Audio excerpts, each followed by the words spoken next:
what is the Saints' plan, do you think, with Jameis being out? Do they stick with Trevor Siemian, who looked terrific in just the first blush, middle of the game, adrenaline rushing, role, but, week in, week out? This is a Saints team. If they beat the Falcons this week, they're in first place because the Bucs are on a bye week. They'd have the same record, and obviously they've already beaten Tampa. So this is huge. Taysom Hill has been in concussion protocol. Do they go with him? Do they actually pick up a free agent like Cam Newton? Would that be something that they'd be into? Because that might actually pick up the phone. I don't know. They've been aggressive like the Rams the last few years. Do they pick up the phone and call Houston? You know what I mean? Like, if you really want to get wild with it, maybe you do something like that, or like call Drew Brees, call Phillip Rivers. I think this is going to be interesting because I think one thing that Sean Payton hasn't gotten enough credit for is how he sort of managed the kind of the twilight of Drew Brees' career and how they built a team around Drew Brees that I think was rock solid, and they didn't get enough credit for that. But if you look at it, over the last 3 years, 19, 20, and 21, Sean Payton and the Saints are 13-3 without Drew Brees as their quarterback, which is an amazing number, right?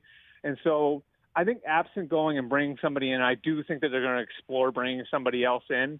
I was talking to a couple of guys last night, and I wouldn't rule anything out. I think that there's a possibility, and this is going to sound crazy, that we see almost like a quarterback shuttle with Siemian and Taysom Hill when he comes back from his concussion, both having roles. And I know that sort of sounds antithetical to the way that NFL philosophy has been forever and ever. But if there's someone who's willing to buck that trend and go with like a quarterback shuttle and do something creative because, they're lacking a little bit at the receiver position and they need to do things to create like an offensive threat, I think Sean Payton's that guy, right? I think they will kick tires on guys on the outside and they will take a look at guys on the outside.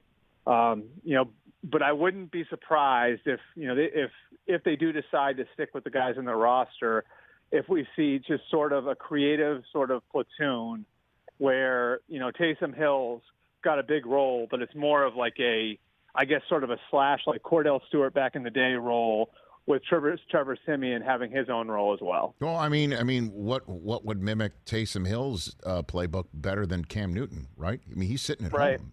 He's vaxxed, right? I mean, he's ready to go. God, and it's interesting too because obviously, Sean Payton was in the division with Cam Newton for a long time, and I think if there's anybody who would know creatively how to pump life into his career, look at I just think that stat that I gave you, right? I just think it's the most staggering thing that he's 13-3 without Drew Brees the last 3 years. It's amazing how quarterback centric the league's gotten, and it's not with the same backup either. It's with Teddy Bridgewater, it's with Jameis Winston, it's with Taysom Hill. They've done it with so many different guys. It would be fascinating to see what would happen if he brought Cam Newton in and could find a way to pump life back into his career, because we saw him do it with Teddy Bridgewater, right, who was coming off of just a catastrophic injury. We've seen him do it with Jameis Winston. I don't know if they're going to do it, but it would be certainly fascinating to see what he could do with Cam based on how far it seemed like Cam had fallen last year. Hey, you watched all the way to the end. Thanks for that. Watch more right here.